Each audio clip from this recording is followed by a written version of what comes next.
What's going on today, guys? Today I'm going to show you how to install one of our new Springfield Kuna Magblocks into the Springfield Kuna 30 round magazines.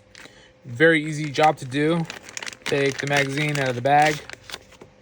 Okay. Take a ballpoint pen, push in the retaining plate, remove the floor plate. Okay. Then what you're going to do, take the factory Kuna retaining plate, set that aside. You will not need this for this mag block. Take your 10 round limiter, install it into the body of the magazine, into the spring, push this into the spring, and put the floor plate back on. You're going to hear it click into place. Okay. Do a fitment test. We offer this in a 10 and 15 round option. If you need a custom option, say you want a 5 round limiter for hunting, please contact us at magblocks@gmail.com and we'll be happy to make you one. Okay, 10th round.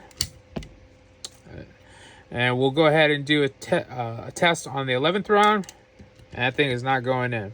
We left just a little bit of room so you can insert on a closed bolt. And that's how you block a 30 round Springfield Kuna magazine down to 10 rounds. If you guys have any questions, please reach out to us at magblocks@gmail.com. Please rate this video. Thanks, guys.